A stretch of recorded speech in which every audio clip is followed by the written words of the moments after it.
बिस्मिल्लाहिर्रहमानिर्रहीम। देखिए बेटा, हमने जो इससे पहले अपना वेक्टर्स का लेक्चर 3 था, इसके अंदर हमने टाइप्स ऑफ वेक्टर के बारे में पढ़ा कि हमारे पास जो यूनिट वेक्टर होता है वो क्या होता है, पोजीशन वेक्टर क्या होता है, इनके बारे में हमने डिस्कस किया। अब इससे जो हमारा नेक्स्ट टॉपिक है जिसके बारे में हम पढ़ेंगे, उसमें हम पढ़ेंगे प्रोडक्ट ऑफ वेक्टर्स के बारे में। और ये जो प्रोडक्ट ऑफ वेक्टर्स है, ये आखिरी टॉपिक्स है आपके पीएमडीसी के एमडीकेट के लिए जो सिलेबस है उसके आखिरी दो टॉपिक्स हैं, जिसके अंदर हम एक पढ़ेंगे डॉट प्रोडक्ट और स्केलर प्रोडक्ट के बारे में, और दूसरे के अंदर जो हम पढ़ेंगे वो वेक्टर प्रोडक्ट और क्रॉस प्रोडक्ट के बारे में पढ़ेंगे। तो पहला जो टॉपिक है बेटा, उसको डिस्कस करते हैं। अब product of vectors, product of vectors. देखिए बेटा, प्रोडक्ट ऑफ वेक्टर्स का मकसद है दो वेक्टर्स को आपस में मल्टीप्लाई करना। अगर दो वेक्टर्स को आपस में मल्टीप्लाई करें तो उसको हम कहते हैं प्रोडक्ट ऑफ वेक्टर्स। और जब दो वेक्टर्स को आपस में मल्टीप्लाई करते हैं तो उनकी रिजल्ट स्केलर भी हो सकती है और उनकी जो रिजल्ट है वो वेक्टर भी हो सकती है। तो अब हम देखेंगे कि जब दो वेक्टर्स को मल्टीप्लाई करने के बाद रिजल्ट स्केलर मिलती है तो कौन से रूल्स को फॉलो करना पड़ता है, और जब दो वेक्टर की प्रोडक्ट जब वेक्टर मिलती है तो कौन से रूल्स को फॉलो करना पड़ता है, तो रूल्स के बारे में डिस्कस करेंगे। तो पहली बात कि प्रोडक्ट ऑफ वेक्टर में जो रिजल्टेंट होता है, रिजल्टेंट में भी स्केलर और वेक्टर।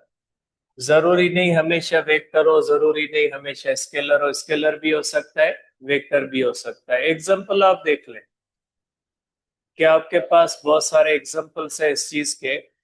आप एंटी टेस्ट के हो, आपको पता है फिलक्स जो होता है ये ई डॉट डेल्टा ए है, और ये जो फिलक्स होता है, ये फिलक्स जो है ये स्केलर है, ये स्केलर प्रोडक्ट है। ठीक है, इसको आप कहेंगे स्केलर प्रोडक्ट, क्योंकि इलेक्ट्रिक फील्ड वेक्टर है, डेल्टा ए को वेक्टर मानते हैं, तो ये स्केलर प्रोडक्ट है। आप कहेंगे वर्क, वर्क होता है एफ डॉट एस, तो ये जो वर्क होता है ये स्केलर है, ये आपके पास स्केलर प्रोडक्ट है। ठीक है, और इसके सिवा आपके पास होता है टार्क, टार्क होता है आर क्रॉस एफ, और ये जो टार्क टार्क होता है ये वेक्टर प्रोडक्ट है। ठीक है, और इसके सिवा आपके पास मैग्नेटिक फोर्स है, मैग्नेटिक फोर्स जो होती है वो होती है क्यू वी क्रॉस बी।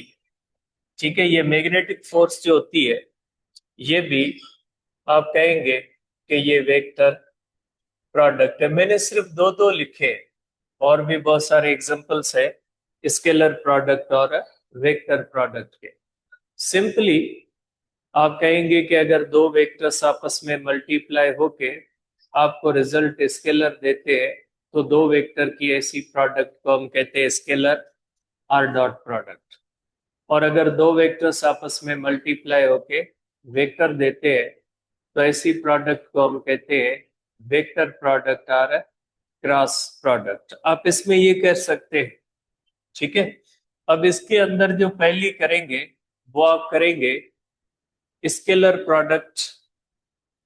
इसके अंदर पहले हम डिटेल्स देखते हैं स्केलर प्रोडक्ट, या इसको कहा जाता है डॉट प्रोडक्ट।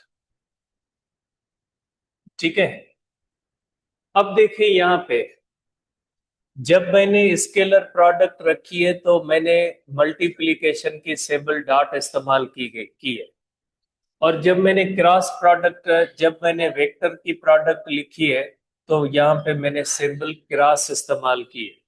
तो ये एक रूल होता है कि जब आप दो वेक्टर को मल्टीप्लाई करते हो और जवाब अगर स्केलर आता है तो मल्टीप्लिकेशन की जो सिंबल है वो डॉट इस्तेमाल करते हैं, इसलिए उसको डॉट प्रोडक्ट कहा जाता है। ठीक है। अब इसके अंदर आप कहोगे कि इसके अंदर जो रिजल्टेंट होता है, रिजल्टेंट रिजल्टेंट इज स्केलर। इसके अंदर रिजल्टेंट जो होता है वो स्केलर होता है। सपोज करें आपके पास दो वेक्टर्स है, ये आपके पास वेक्टर ए है और ये एक वेक्टर बी है। आपके पास दो वेक्टर्स है और ये इनके दरमियान एंगल है जिसको हम कहते हैं थीटा। अब अगर इन दोनों की प्रोडक्ट करें तो ये हो जाएगा A dot B is equal to हो जाएगा ए बी कॉस थीटा। आप इसको इस तरह से कह सकते हैं कि A dot B is equal to magnitude of vector A, ठीक है, multiplied by magnitude of vector B multiplied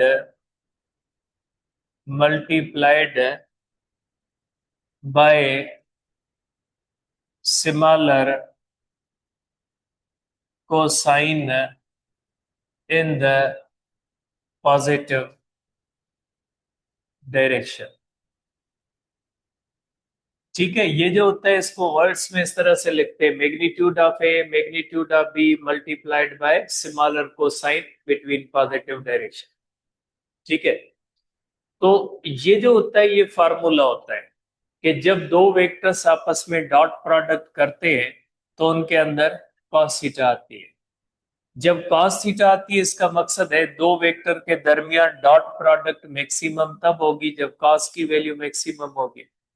इसका मतलब ये हुआ कि डॉट प्रोडक्ट तीन चीजों पे डिपेंड करती है, magnitude of A, magnitude of B और उनके दरमियान एंगल पे। तो दो वेक्टर्स के दरमियान डॉट प्रोडक्ट मैक्सिमम तब होगी जब उनके दरमियान कॉस की वैल्यू मैक्सिमम होगी, क्योंकि इसके अंदर जो चेंजिंग चीज है वो कौन सी है, कॉस की वैल्यू। तो आप कहोगे कि dot product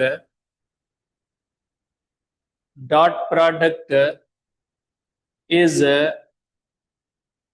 maximum dot product is maximum when theta is equal to 0 degree. या आप कहेंगे कि वेक्टर्स आर पैरेलल, जब वेक्टर्स एक दूसरे से पैरेलल होते हैं। और ये जो डॉट प्रोडक्ट होती है, dot product is minimum, dot product is minimum when theta is equal to 90 degree perpendicular या ऑर्थोगोनल वेक्टर्स होते हैं। जब ऑर्थोगोनल वेक्टर्स होते हैं तो ये जो है वो मिनिमम होती है, 0 होती है। अब जाहिर सी बात है कास की वैल्यू तो पॉजिटिव भी होती है, कास की वैल्यू तो नेगेटिव भी होती है। तो ये डॉट प्रोडक्ट पॉजिटिव भी होती है, नेगेटिव भी होती है। आप कहोगे कि dot product is positive. Dot product positive होती है जब थीटा ग्रेटर देन और equal to 0, less than 90 degree तो पॉजिटिव होती है। और आप कहोगे dot product is negative when theta is greater than 90 degree, less than और इक्वल टू 180। देखिए 90 के साथ इक्वलिटी नहीं है, क्योंकि 90 के ऊपर जो होती है ये क्या हो जाती है, 0 हो जाती है। अब हम इसको देखेंगे कि क्या इंपॉर्टेंस होती है इस एंगल की, कि cos थीटा क्यों देते हैं। cos थीटा इसलिए देते हैं कि जब दो वेक्टर्स आपस में मल्टीप्लाई होके आपको स्केलर देते हैं तो उनके दरमियान एंगल अगर कम होती है तो उनकी प्रोडक्ट ज्यादा होती है। और अगर एंगल ज्यादा होती है तो उनकी प्रोडक्ट कम होगी, और ये बिहेवियर cos थीटा के अंदर होता है। जब cos की वैल्यू कम होती है, जैसे आपको पता है cos की सबसे वैल्यू ज्यादा 0 पे होती है, cos 0 1 के बराबर, और जैसे जैसे cos की वैल्यू बढ़ेगी, जैसे जैसे एंगल की वैल्यू बढ़ेगी तो cos की वैल्यू तो कम होगी। तो इसका मकसद है डॉट प्रोडक्ट का बिहेवियर cos से मैच करता है। दो वेक्टर के दरमियान अगर एंगल बड़ी होगी तो उनके दरमियान दो वेक्टर्स की जो डॉट प्रोडक्ट होगी उसकी वैल्यू कम आएगी। अगर दो वेक्टर्स के दरमियान एंगल कम होगी तो डॉट प्रोडक्ट की वैल्यू ज्यादा आएगी। तो इसका मकसद है एंगल बढ़ने से डॉट प्रोडक्ट की वैल्यू कम होती है उन्हीं दो वेक्टर, सेम दो वेक्टर्स के दरमियान, और अगर उन्हीं दो वेक्टर के दरमियान एंगल कम होती है तो डॉट प्रोडक्ट बढ़ती है और ये बिहेवियर कॉस दिखाती है, क्योंकि cos की जितनी थीटा कम होगी वैल्यू बढ़ेगी। इसलिए हम कहते हैं कि डॉट प्रोडक्ट के फार्मूले में cos थीटा आता है। ठीक है, इसको फर्दर देखते हैं वर्क के एग्जाम्पल के अंदर। आप इसको कहेंगे कि ये जो होती है ये होती है फिजिकल इंटरप्रिटेशन। आप इसको कहेंगे फिजिकल इंटरप्रिटेशन। फिजिकल इंटरप्रिटेशन के अंदर हम मिसाल लेते हैं वर्क की। सपोज करें ये हमारे पास मैंने कोऑर्डिनेट एक्सिस बनाए हैं, ये वाई एक्सिस है, और इसके साथ ये जो होता है ये एक्स एक्सिस हो जाता है, ये हमारे पास वाई एक्सिस होता है। देखिए, अब सपोज करें हम यहाँ पे एक फोर्स लगे, एक बॉडी है हमारे पास, एक मैं बॉडी बनाता हूँ, ऑब्जेक्ट बनाता हूँ। सपोज करें ये ऑब्जेक्ट है, ये हमारे पास एक ऑब्जेक्ट है। अब अगर इसके ऊपर हम इस तरह से फोर्स लगाते हैं, ठीक है, तो ये इस तरह से डिस्प्लेसमेंट तय करता है, और ये जो डिस्प्लेसमेंट होता है ये इस तरह से, ये एंगल थीटा होती है इनके दरमियान, फोर्स और डिस्प्लेसमेंट के दरमियान।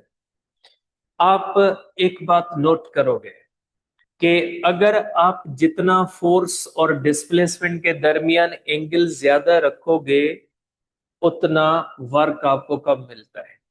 अगर आप फोर्स और डिस्प्लेसमेंट के दरमियान एंगल कम रखोगे तो आपको वर्क ज्यादा मिलेगा। मिसाल ले लें, आप कोई भी ऑब्जेक्ट जमीन पे रखें, कोई हेवी ऑब्जेक्ट, उसमें रस्सी बांधे और उस रस्सी से उसको खींचना शुरू करें, खड़े होके खींचे इस तरह से।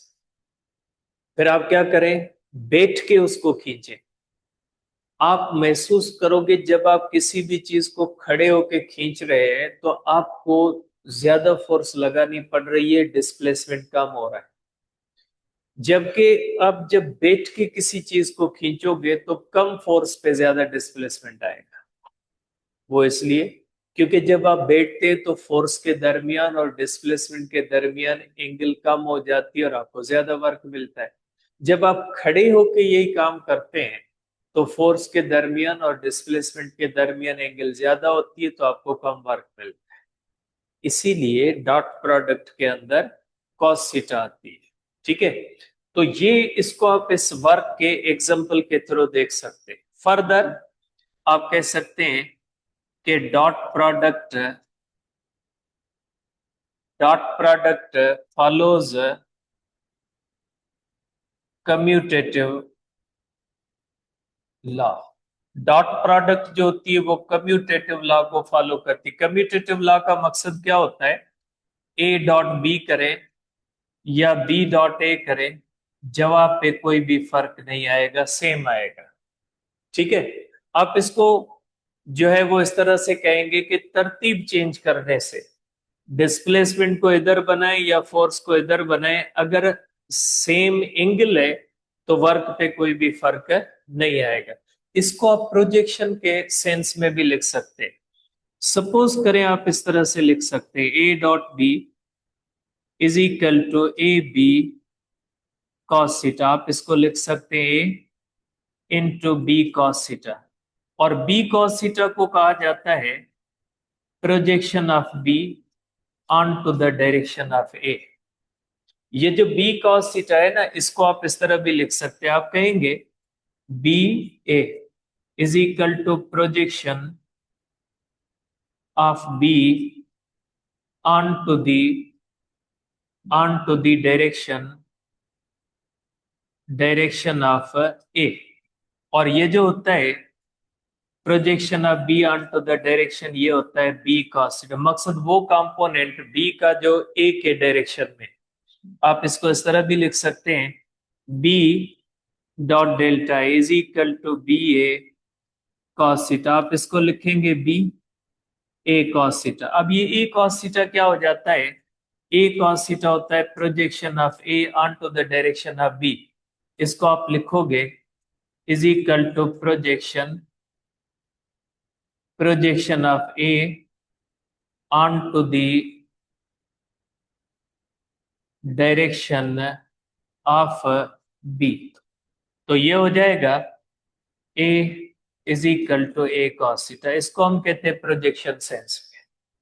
ठीक है, डॉट प्रोडक्ट को आप इस तरह से प्रोजेक्शन सेंस में भी कह सकते हैं। डॉट प्रोडक्ट कम्यूटेटिव लॉ को फॉलो करती है, तो आप ये कह सकते हैं a dot B is equal to a into projection of be on to the direction of a. या आप ये भी कह सकते हैं कि b into projection of be on to the direction of a. इस तरह से, sorry, projection of A on to the direction of b, इस तरह भी कह सकते हैं। ठीक है, प्रोजेक्शन का मकसद है कि component of vector, projection of b along a, मकसद component of b along in the direction of a, या projection of a onto the direction of b, मकसद component of a onto the direction of b. अब इसको आप इस तरह भी कर सकते हैं। ये हो गया प्रोजेक्शन सेंस में। अब इस फार्मूले से आप एक और फार्मूला भी बना सकते हैं। ठीक है, आप कर सकते हैं एडिशन एंड सब्ट्रैक्शन का formula. Addition and subtraction of vectors के फार्मूले को भी आप इस तरह से लिख सकते हैं। एडिशन के अंदर अगर आपके पास दो वेक्टर है a plus b is equal to, under radical होता है a square plus b square plus 2ab cos theta. आप इसको लिख सकते हैं बेटा, आप इसको इस तरह से लिख सकते हैं a square plus b square plus 2a dot b, ऐसे भी लिख सकते हैं। अगर इसी तरह से आप बनाएंगे ए माइनस बी का फार्मूला, ए माइनस बी का फार्मूला आप इस तरह से बना सकते हैं a square plus b square minus 2ab cos theta. तो ये आप इस तरह से बना सकते हैं under radical a square plus b square minus 2a dot b, ऐसे भी कर सकते हैं। ठीक है, अब इसके ऊपर अगर आपको क्वेश्चन दिया जाए, मैं एक सिंपल क्वेश्चन लिख लेता हूं। If a is equal to 2 units, b is equal to 4 units, and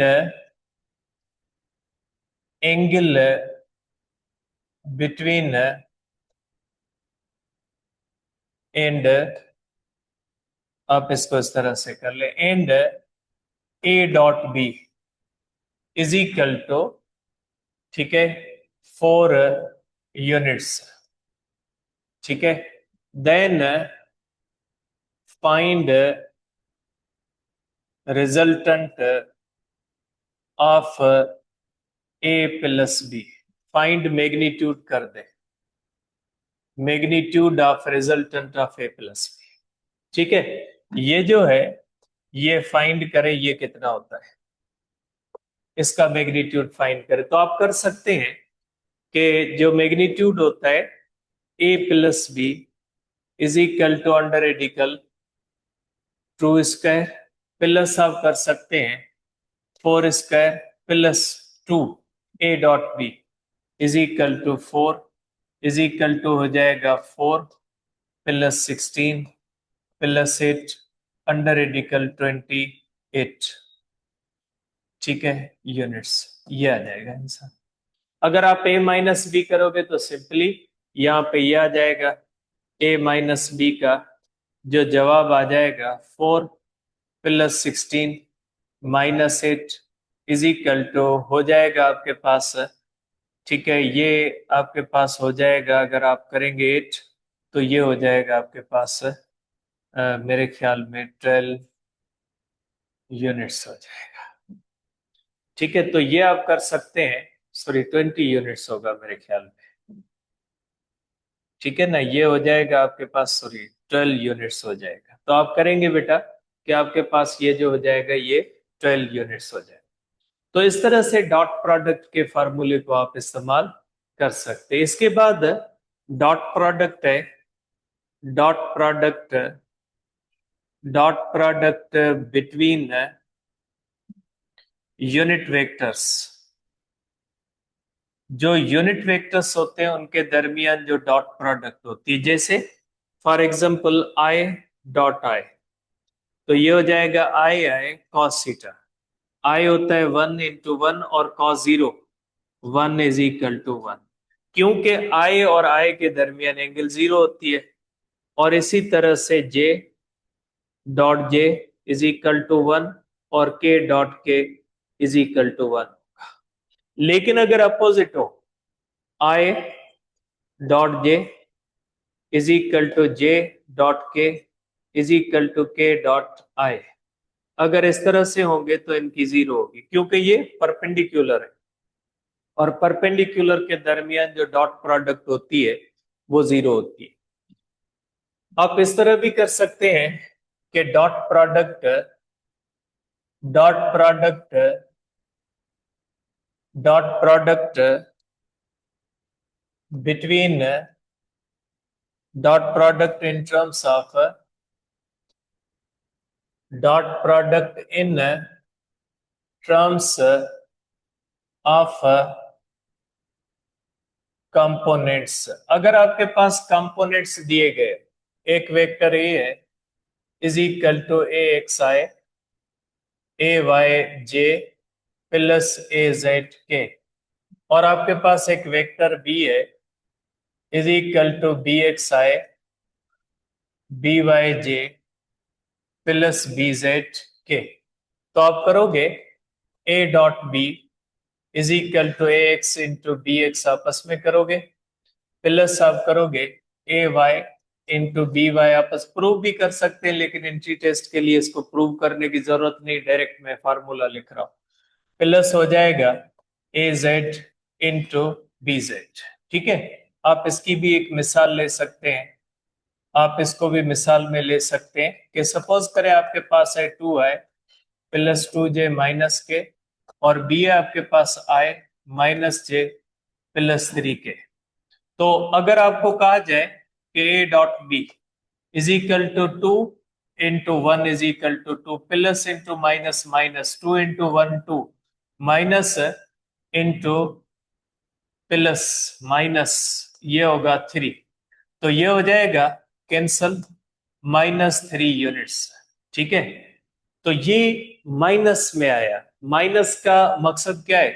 अगर डॉट प्रोडक्ट माइनस आती है, मकसद इन दोनों वेक्टर्स के दरमियान थीटा लेस देन 180 है। ठीक है, आपको डॉट प्रोडक्ट प्लस या माइनस से वेक्टर्स के दरमियान एंगल का भी पता लग सकता है। अगर डॉट प्रोडक्ट माइनस हो, ठीक है, तो एंगल 90 से 0 180 तक होगी, और अगर पॉजिटिव हो तो 0 से लेकर 90 के दरमियान होगी। आप इस तरह भी कर सकते हैं। ठीक है, अब आप करेंगे, अगर आपके पास डॉट प्रोडक्ट है, dot product between two equal vectors, बेटा अगर दो आपके पास इक्वल वेक्टर्स है, इक्वल वेक्टर्स का मैग्नीट्यूड बराबर होता है वेक्टर ए बराबर है वेक्टर बी के, और दोनों के दरमियान थीटा है 0 डिग्री। तो आप करेंगे a dot B is equal to a square और a dot B is equal to b square, ये होगा।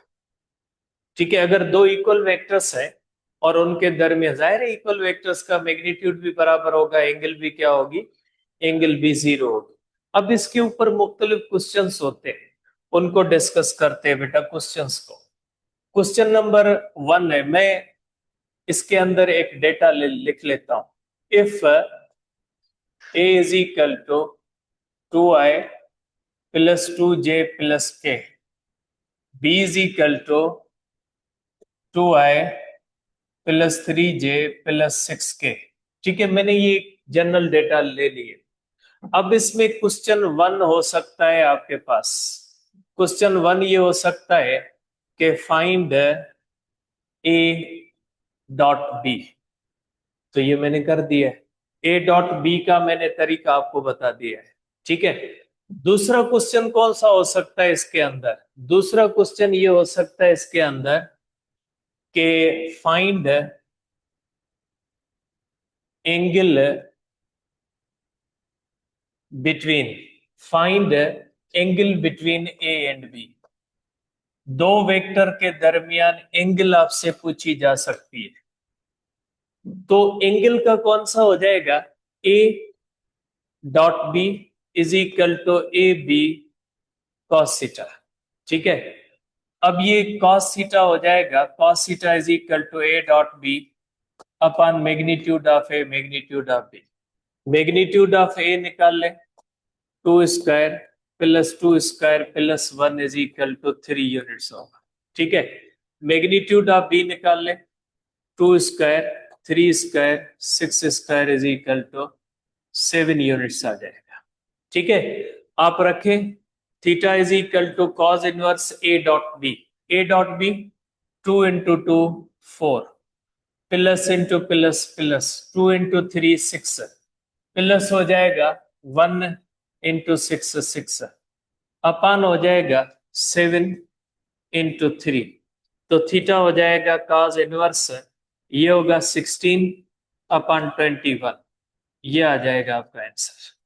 अब जाहिर सी बात है, ये मैंने रैंडम डेटा ली है तो ये कैलकुलेटर के ऊपर होगा, लेकिन एंटी टेस्ट के अंदर परफेक्ट चीज दी गई हो कि जिसके अंदर कॉस इनवर्स 1/2 आ जाए, कॉस इनवर्स 1 आ जाए, तो वो चीजें इजी होती है ज्यादा। ठीक है, तीसरा क्वेश्चन इसके अंदर हो सकता है, तीसरा क्वेश्चन ये हो सकता है कि find projection of A on to the B.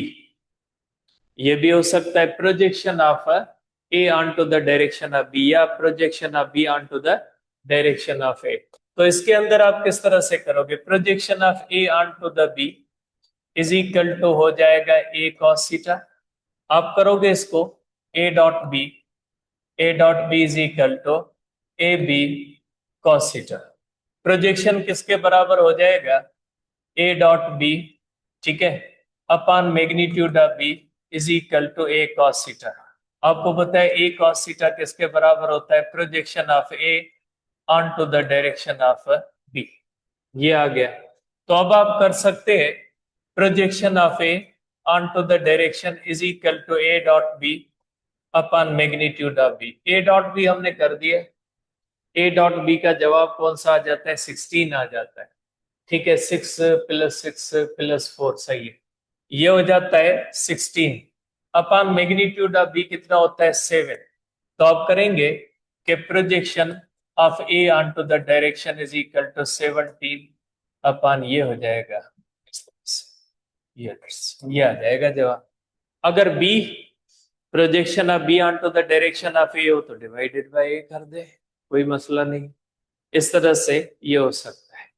इसके अंदर चौथा क्वेश्चन हो सकता है, ठीक है, इसके अंदर चौथा क्वेश्चन हो सकता है कि if a physical to 2i plus 3j plus k and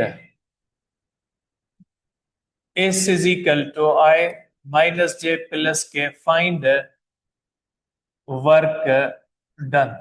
ठीक है, तो आप इस तरह से कर सकते हैं। ठीक है, वर्क आप किस तरह से करोगे? Is equal to simple F dot S. इसके अंदर पांचवा ये हो सकता है, if F is equal to 2i plus 3j plus K displaces, ठीक है, a body from P 1 2 3 to Q 2 3 4, ठीक है। फाइंड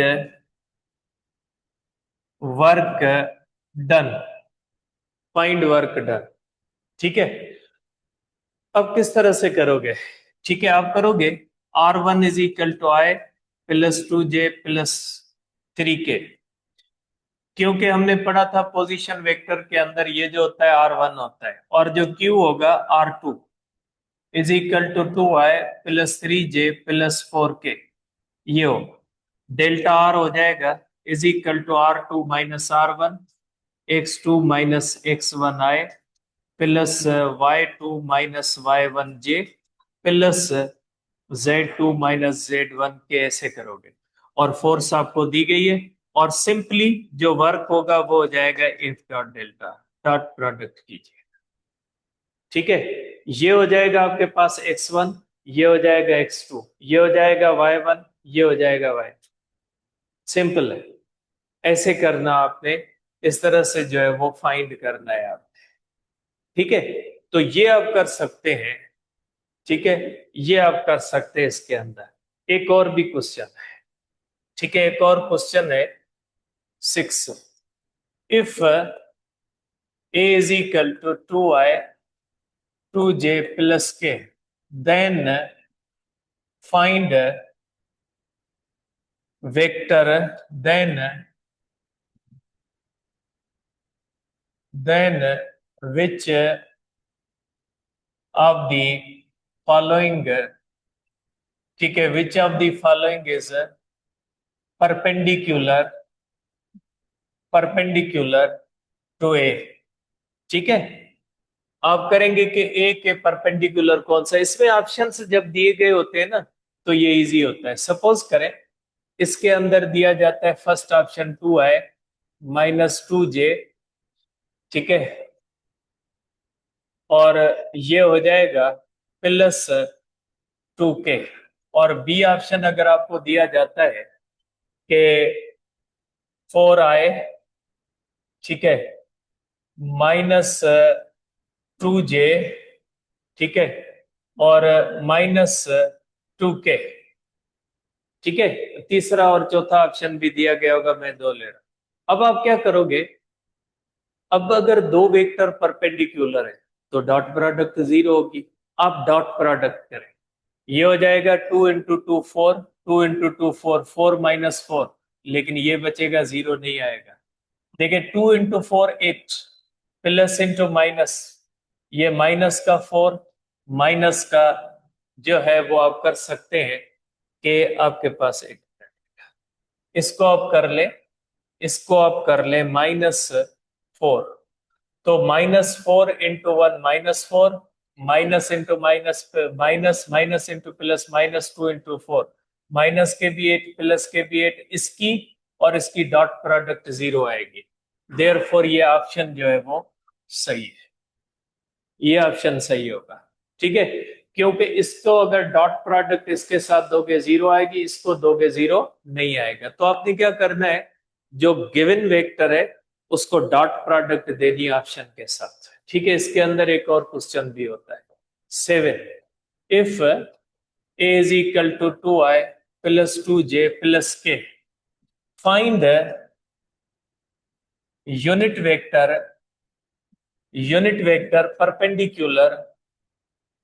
परपेंडिकुलर है, परपेंडिकुलर टू ए। देखिए